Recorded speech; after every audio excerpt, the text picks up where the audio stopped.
Welcome to Logic and Dialogue. I'm Sam. And I'm Ari. Today we're diving into the fascinating world of how we know things. Exploring the difference between a priori knowledge and a posteriori knowledge, two ideas that have shaped philosophical debates for centuries. It really gets to the heart of what we can truly claim to know.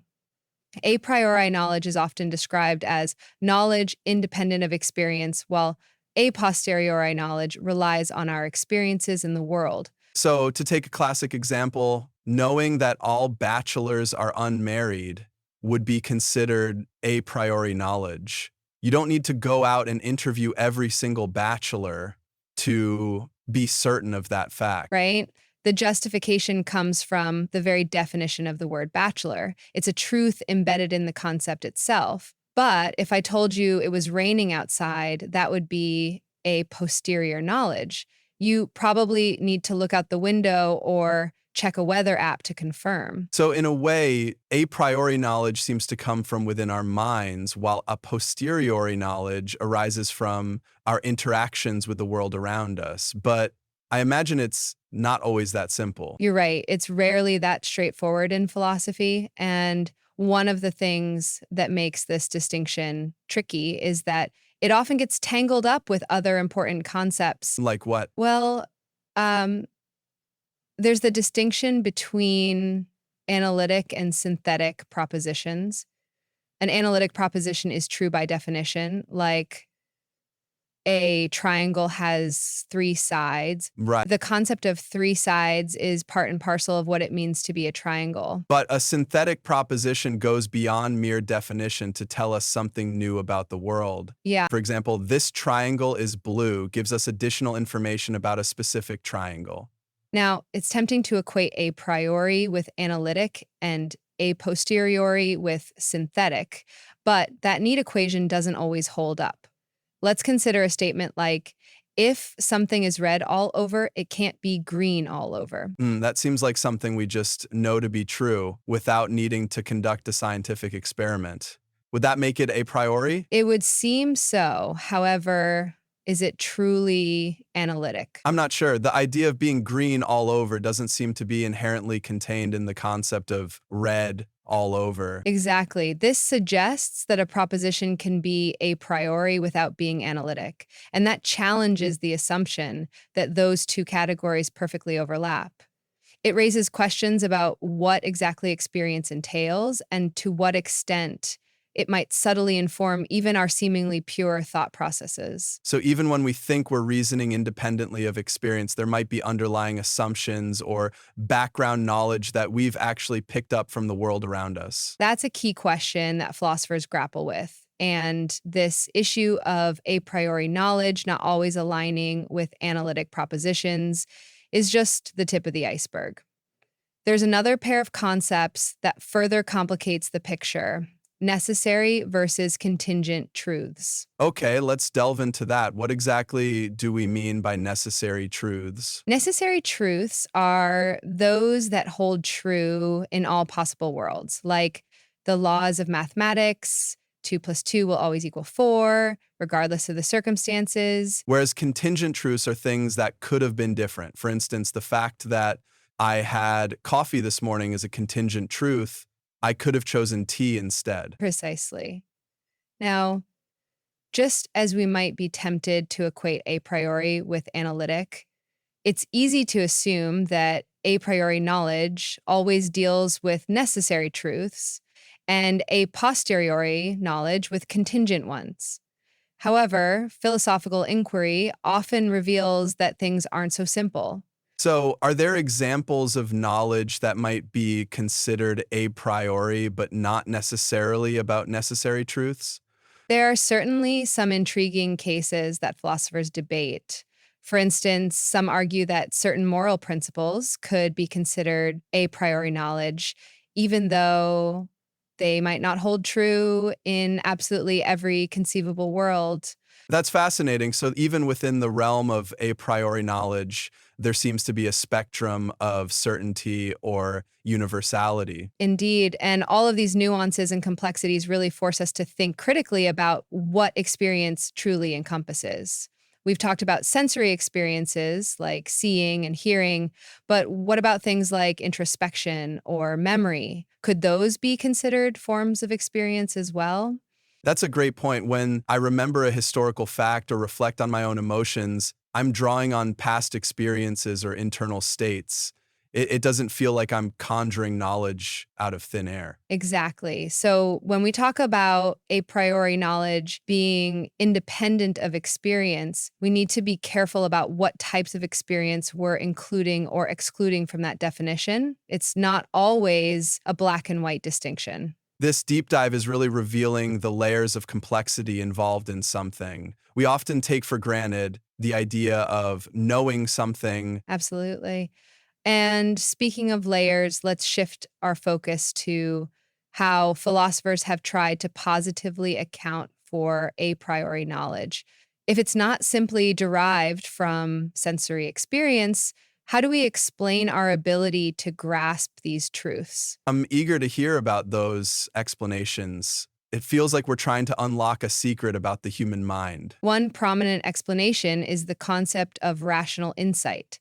Philosophers like Descartes and Kant believe that humans possess a faculty of reason that allows us to directly apprehend certain truths through pure thought. So it's like a mental aha moment where the truth of a concept suddenly becomes crystal clear. Precisely.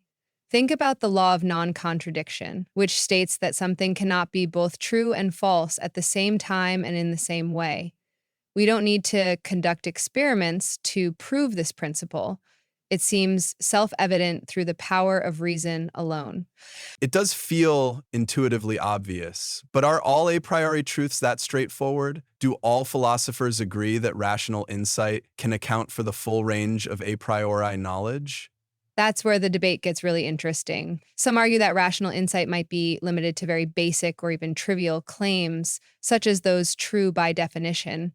They question whether more complex or substantive a priori knowledge can be acquired solely through this kind of immediate intellectual grasp. So what alternative explanations have been proposed? Another compelling perspective focuses on the necessity of certain principles for rational thought itself. The idea is that some concepts are so fundamental to the very structure of our thinking that without them, our entire system of reasoning would break down. It's like those principles serve as the foundational building blocks upon which all other knowledge and thought are constructed. Exactly.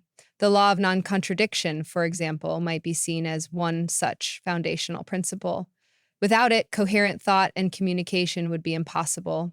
That makes sense. Are there any other significant approaches to explaining a priori knowledge? One more perspective worth considering is reliabilism. This theory suggests that we might have specific mental faculties that are reliably tuned to grasp a priori truths, even if we can't fully explain how they work. So it's like having an internal compass that consistently points us in the right direction, even if we don't understand the complex mechanics of magnetism. That's a great analogy.